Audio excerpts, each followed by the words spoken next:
देवा पायी ठेवून ते काही न मागती साठविला राहे हृदय संपुष्टी बाहेर धाकुटे मूर्ती उभा पांडुरंगा करू प्रथम नमन दुसरे चरण संताची या त्यांच्या कृपादाने कथेचा विस्तारू बाबाजी सद्गुरु दास तुका जय जय श्री राधारमण जय जय नवल किशोर जय गोपी चित्त चोर प्रभु जय जय माखन चोर ज्ञानेशं ज्ञानमृतं साक्षात् प्रेम स्वरूपिणीं नामदेवं च दयामूर्तिं नाथं वन्दे पुनः पुनः वैराग्यस्य परामूर्तिं देहुक्षेत्रनिवासिना तुकाराम महाराष्ट्र भक्तराज चतुष्टकं नमो ज्ञानेश्वरा निवृत्ति उदारा सोपान देवा मुक्ताबाई नमो त्रिभुवन पावनी आद्यत्रय जननी देवाची गंगा विशुद्धं नितपान स्पर्शं सरोवेष्टितं चुम्बितं पुण्यस्थानं सराले स्थितं तं समाधिस्थमूर्तिं नमामि गंगागिरिजी योगिराजं तपोज्ञान वैराग्य भक्ति स्वरूपं सदा अलंकृतं साधु संन्यास योगं मुखे वेदांत शास्त्रार्थनित्यं नमो नारायण ब्रह्म स्वरूपं जयांचे केल्या स्मरण होय सकळ विद्यांचे अधिकरण तेचे बंधू श्री चरण श्री गुरूंचे नमस्कारोनी आता जगज्जाल पादं कंठमालं शरच्चंद्रभालं महादैत्यकालं नभो नीलकायं दुरावारमायं सुपद्मासहायं भजेहं आइए महाराज विराजे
मागण्याची आस पाहे मुखाकडे चिंतिल्या रोकडे मनोरथ साठविला राहे हृदय संपुष्टी बाहेर धाकुटी मूर्ती उभा तुका म्हणे जीव भाव देवा पायी ठेवून ते काही न मागती साठविला राहे हृदय संपुष्टी बाहेर धाकुटी मूर्ती उभा पांडुरंगा करू प्रथम नमन दुसरे चरण संताची या त्यांच्या कृपादाने कथेचा विस्तारू बाबाजी सद्गुरु दास तुका जय जय श्री राधारमण, जय जय धवल किशोर, जय गोपी चित्त चोर प्रभु, जय जय माखन चोर। ज्ञानेशं ज्ञानमृतं च साक्षात् प्रेम स्वरूपिणीं, नामदेवं च दयामूर्तिं, नाथं वन्दे पुनः पुनः। वैराग्यस्य परामूर्तिं देहुक्षेत्रनिवासिना,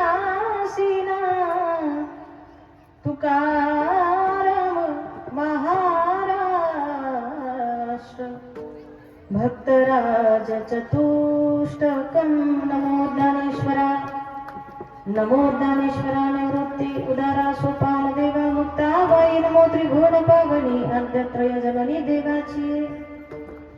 गंगा विशुद्धं नितपान स्पर्शं, सरोवेष्टितं चुंबितं पुण्यस्थानं, सराले स्थितं तं समाधिस्थमूर्तिं, नमामि गंगागिरिजी योगिराजं। तपोज्ञान वैराग्य भक्ति स्वरूपं, सदा अलंकृतं साधु संन्यास योगं। मुखे वेदांत शास्त्रार्थनितं, नमो नारायण गिरं ब्रह्म स्वरूपं। जयांचे केली स्मरण, होय सकळ विद्यांचे अधिकरण, तेचे बंधू श्री चरण श्री गुरूंचे नमस्कारोणी आता। जगज्जाल पालंकच कंठमालं, शरच्चंद्रभालं महादैत्यकालं, नभो नीलकायं दुरावारमायं, सुपद्मासहायं भजेऽहं भजेऽहं। आइए महाराज विराजे,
साठविला राहे हृदय संपुष्टी, बाहेर धाकुटी मूर्ती उभा, प्रस्तुत प्राप्तस्थळी प्राप्त प्रसंगी। भगवत चिंतनाकरिता निवडलेला अभंग जगातील सुप्रसिद्ध साधू शांतता व महंता ज्यांच्यामध्ये नित्यवास करते, नवे नवे तर हिंदुहृदय सम्राट छत्रपती शिवाजी महाराज यांचे आद्यगुरु देहू निवासी असणारे श्रीमंत श्री संत जगद्गुरु तुकोबर यांचा अतिशय गोड आजच्या दिवसाला साजेल रुचेल पचेल अशा स्वरूपाचं भक्त भक्ती भगवंत अतिशय तीन महत्वाच्या शब्दाचं वर्णन करणारा आणि गोड असं चिंतन ठेवणारा 4 चरणाचा अभंग सेवेकरिता निवडलाय. अभंगाला सुरुवात करण्यापूर्वी सालाबादप्रमाणे याही वर्षी मोठ्या आनंदात थाटामाटात संपन्न होत असलेला तांदूळवाडी या गावामध्ये सकल साधू संतांच्या आशीर्वादानं सद्गुरू गंगागिरीजी महाराज, सद्गुरू नारायणगिरीजी महाराज आणि सद्गुरू महंत रामगिरीजी महाराज या साधू संतांच्या अनंतशा कृपा आशीर्वादानं मारुतीरायांच्या महादेवाच्या प्रांगणामध्ये संपन्न होत असलेला 7 दिवसाचा गजर कीर्तनाचा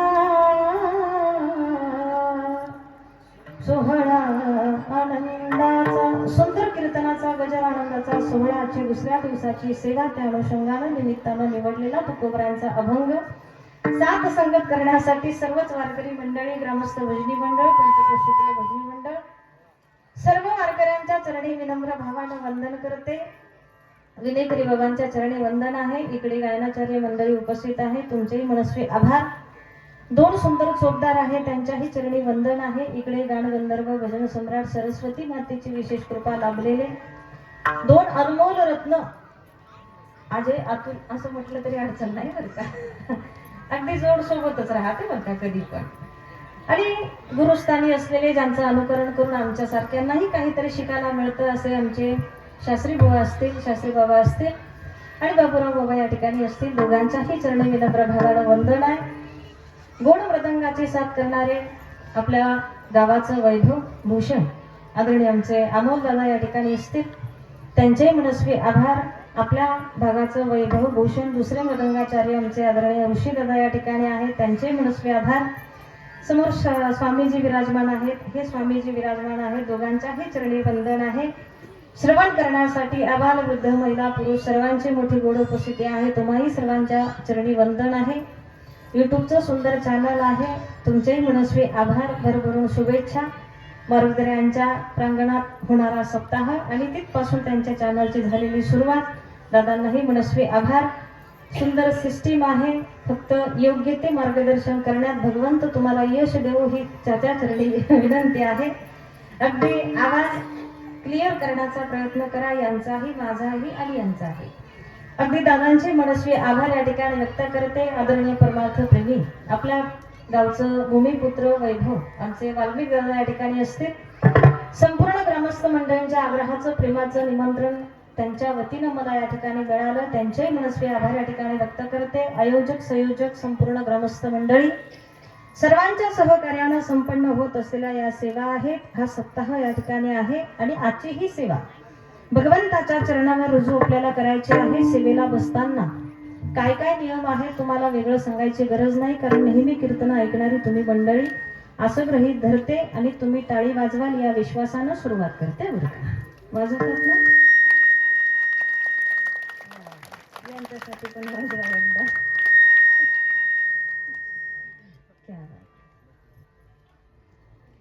भक्तिशास्त्राच्या नियमाला अनुसरून जेव्हा भक्त भक्ती करतात तेव्हा त्यांच्यासाठी विश्वाचा मालक किती समर्थ उभा राहतो, त्याचं गोड असं चिंतन आपल्या समोर तुकोबराय ठेवतायत. अभंगाची सुरुवात भक्त समागमे सर्व भावे हरी सर्व कामे करी न सांगता. शब्दशः अर्थ जवळपास सगळ्यांच्या स्मरणात आलाय, सगळ्यांच्या ध्यानात आलाय. विश्वाचा मालक भक्तिशास्त्राच्या नियमाला अनुसरून जो भक्त भक्ती करतोय त्याच्या जीवनामध्ये काय काय करण्यासाठी तयार झाला, काय काय करण्यासाठी रुजू या ठिकाणी राहिला, याचं गोड चिंतन तुकोबराय आमच्या समोर या ठिकाणी ठेवतायत. मग भक्त नेमकं अशा काय पद्धतीची भक्ती करतात जेणेकरून विश्वाचा मालक त्यांच्या समवेत राहायला या ठिकाणी तयार झाला. एका अर्थानं देवाचा भगवंताचा पत्ता तुकोबराय आजच्या अभंगामध्ये या ठिकाणी सांगतायत. कुठे राहतो देव, आम्हालाही जर शोधायचा असेल, आमच्याही हाती त्याला आम्हाला लावून घ्यायचं असेल तर भगवान परमात्मा नेमकं कुठे राहतो या देवाचा पत्ता सांगणारा आजचा अभंग आहे. मग अशा या संतांच्या संगतीमध्ये भक्तांच्या सहवासामध्ये तो विश्वाचा मालक वास करताना जेव्हा तुकोबरायांना दिसला तेव्हा त्या भक्तांचं महत्व सांगणारा हा अभंग निर्माण झाला. आणि मग भक्त अशा काय प्रकारची भक्ती करतात. आता तुम्ही आम्ही ही भक्ती करतो, भक्त ही भक्ती करतात, पण आमच्या सहवासामध्ये काय आल्याची जाणीव आजपर्यंत झाली नाही.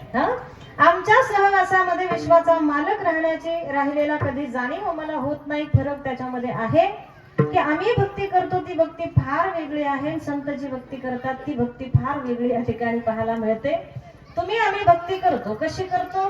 कारण मुळात तुम्ही आम्ही जे भक्त तयार झालो ते सिजनेबल भक्त तयार झालो बरं का. कसे आहेत? सिजनेबल. हा, रामनवमी आली की रामाचे भक्त झालो, कृष्णाष्टमी आली की कृष्णाचे भक्त झालो, आषाढी आली की विठ्ठलाचे भक्त झालो. झाले हे 3 सीझन गेले की मधल्या काळात काय असतो हे त्यालाच माहित नाही. असे सिजनेबल भक्त आम्ही या ठिकाणी होतो. मनाला वाटेल तेव्हा माळ घालतो, मनाला वाटेल तेव्हा माळ आम्ही. असंच आहे का इकडं? हा, पण शास्त्र सांगताय चिंतन फार गोड आहे आणि चिंतनाशिवाय मला दुसरं काही बोलता येत नाही. तुम्हाला जर दुसरी अपेक्षा असेल तर ती कृपा करून माझ्याकडून ठेवू नका बरं का. आधीच स्पष्ट बोललेलं बरं असतं. कारण फडातले कीर्तनकार आपण आहोत. सद्गुरू नारायणगिरी बाबा यांच्या सेवा श्रवण करून लहानच्या मोठे झालेले, परमार्थ कसा आणि कोणत्या पद्धतीने असावा हे चांगल्यापैकी माहीत असलेले, संतांच्या घरची कीर्तन मर्यादा ही ठाऊक तुम्हाला आम्हाला असली पाहिजे. भक्ती ज्ञान वैराग्य इतरा गोष्टी न कराव्या, प्रेम भरे वैराग्याच्या युक्ती विवराव्या, जेणेकरून मूर्ती ठसावी अंतरी श्री हरीची, ऐशी कीर्तन मर्यादा आहे संतांच्या घरची. कीर्तन मर्यादा सांगितल्या संतांच्या घरची. भक्ती ज्ञान विरहित इतरा गोष्टी न कराव्या आणि झाल्या तरी त्या बंद पाडाव्या. काय नियम आहे संतांच्या घरचा कीर्तनाबाबतीत काहीतरी आचारसंहिता आहे. त्या आचारसंहितेचं पालन करून कीर्तन करण्याचा एक प्रयत्न. बघा, मी नेहमी सांगत असते, जास्त येतं जास्त कळतं म्हणून कीर्तन करायचं नाही. काहीतरी कळावं, काहीतरी यावं, या उद्देशाने या वक्त्यानं या जागेवर उभं राहणं गरजेचं आहे. अंतःकरणामध्ये, मनामध्ये, चित्तामध्ये एवढा जर स्वच्छ निर्मळ भाव आम्ही ठेवून जर सेवा केली तर निश्चित त्या सेवेचं फल आम्हाला काहीतरी मिळाल्याशिवाय राहणार नाही. अशा या पद्धतीनं दुसरी काही अपेक्षा तुम्हाला माझ्याकडून असेल तर ती कृपा करून ठेवू नका. मला सासू सुनेचं, नवरा बायकोचं सांगता येईल. तुम्हाला तेच ऐकायचंय का? घरी येतेच अंधारी येतेच का? घरी आण ना. हा, घरी सगळा प्रकार अनुभवायला मिळतो, ऐकायचा विषयच उरत नाही. इथे काय गरजेचं आहे? कीर्तन चांग होय अंग हरी रूप. जेणेकरून मूर्ती ठसावी अंतरी श्री हरीची, ऐशी कीर्तन मर्यादा आहे संतांच्या घरची. मग असं जर आम्ही श्रवण केलं तर कदाचित ते भक्तिशास्त्राच्या नियमाला अनुसरून जी भक्ती भक्तांनी केली आहे त्या भक्तीच्या नियमामध्ये बसू शकतं. आमच्या कानाला सवय आम्हाला लावता आली पाहिजे चांगलं ऐकण्याची आणि भक्त्यांना सुद्धा काळजी घ्यावी. लोकांना बरं वाटावं असं कीर्तन करू नये, लोकांचं बरं व्हावं या उद्देशानं कीर्तन करावं. असो, हा विषय माझ्यापुरता मी मर्यादित ठेवते. कुणाला बोलण्याचा पात्रता माझी या ठिकाणी नाही. माझा पुरता विषय मर्यादित आहे. असो, मी काय सांगत होते, आम्ही जी भक्ती करतो, भक्तांनी जी भक्ती केली त्याच्यामध्ये विरोधाभास आम्हाला पाहायला मिळतो. आम्ही जी भक्ती करतो ती भक्ती परिणाम दाखवत नाही, फल आम्हाला देऊन जात नाही. त्याला कारण काय? तर आम्ही साधे 2 जरी अभंग आम्हाला म्हणता यायला लागले तर त्याच्या मागे दोष निर्माण होतो. काय दोष निर्माण होतो तुम्हाला आम्हाला चांगलं ठाऊक आहे. दोष निर्माण होतो. कोणता दोष? तर माझ्यासारखा भजनीच पंचकृषीत नाही असा अभिमान त्या भजनाला येतो. कसा पटतंय ना तुम्हाला? का वेगळे बदलू अजून त्याची? काय अभिमान तयार होतो, अहंकार तयार होतो. गावामध्ये एका गावामध्ये राहण्याचा योग आला. रात्रीचं कीर्तन झालं, जागरचं भजन चालू झालं, राहण्याची व्यवस्था मंदिराजवळच होती आणि सुंदर पंचपदी झाली. नंतर 2 अभंग झाले आणि अचानक भजन बंद पडलं. बरं का, भजन बंद पडलं. मी एक जणाला विचारलं, का हो एवढं सुंदर भजन चालू आहे, का भजन बंद पडलं? तर तो म्हणतो, ताई चालू भजनात भांडणं झाले. चालू भजनात भांडणं झाली. शहानिशा करावी म्हणून शहाने हातानं जाऊन पाहिलं तर तिथं काही वेगळा विचित्रच प्रकार मला पाहायला मिळतोय. एका भजनानं दुसऱ्या भजनाच्या डोक्यात टाळच फेकून आणला. काय फेकतं? टाळ फेकून हाणला, त्याचं डोकं फोडलं. मी विचारलं, का हो, का तुम्ही त्यांना टाळ फेकून मारला? म्हणे काय नाही, त्या टाळ हाणण्याचं कारण एकच, त्यानं माझा अभंग म्हणला. काय? त्यानं माझा अभंग म्हटला म्हणून मी त्याच्या डोक्यात टाळ हाणलं. आता हे काय मला पटलं नाही. म्हटलं अभंग कितीतरी हजारांना अभंग पडले बाबा, तुम्ही दुसरा म्हणा. नाही, मला तेवढं एकच येत होता. असा अभिमान आम्हाला तयार होतो म्हणून आमचं भजन परिणाम दाखवत नाही. एवढी अनुकूल परिस्थिती या ठिकाणी असताना 2-2, 3-3 माईक आम्हाला भजन गायला आहे, 2-2 पखवाज आहे, पेटी आहे, भजनी आहे, सातखरी आहे, टाळकरी आहे, गायक मंडळी आहेत, वादक मंडळी आहे, सिस्टीम आहे, सगळं काही अनुकूल परिस्थितीत झालेलं भजन सुद्धा आमचं देवापर्यंत पोहोचत नाही. त्याला कारण एक आहे की तुमचं आमचं भजन हे स्तुतीमुळे झालेलं आहे. तुमचं आमचं भजन हे प्रसिद्धी कमवण्यासाठी झालेलं आहे. पण संत जे भजन करतात ते प्रसिद्धी मिळवण्यासाठी नाही, तर सिद्ध होण्यासाठी भजन केलेलं हे परिणामकारक ठरतात. म्हणून संतांनी जे माझ्या पद्धतीनं भजन केलं त्या पद्धतीचं भजन आमच्याकडे असावं. आता याला काय झालं? समयाशी सागर भावे. बसलं का? बसलं का मग? विठ्ठल विठ्ठल विठ्ठल.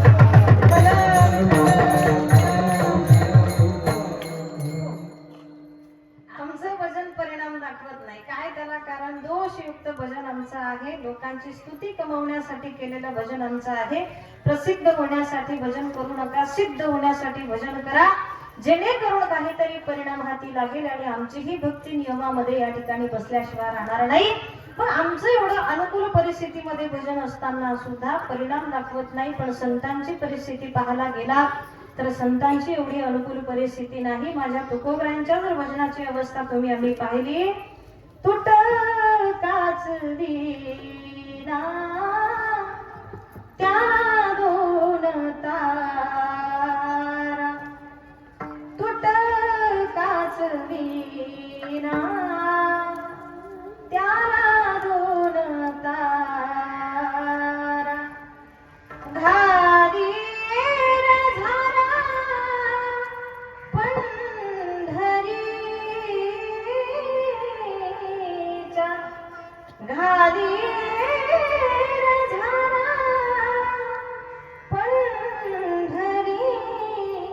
पंढरीच्या, तुटकाच वीणा.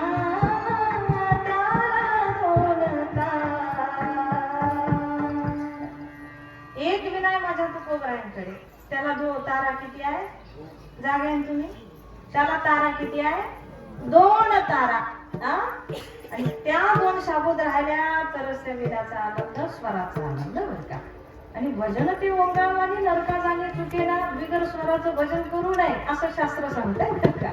स्वर घेऊन भजन म्हणा, नाहीतर नरकाला गेल्याशिवाय राहणार नाही. आणि शिवाय दुसराही नियम सांगितलाय, गाता येते तेनेची गावे, एरवी हरी हरी म्हणावे,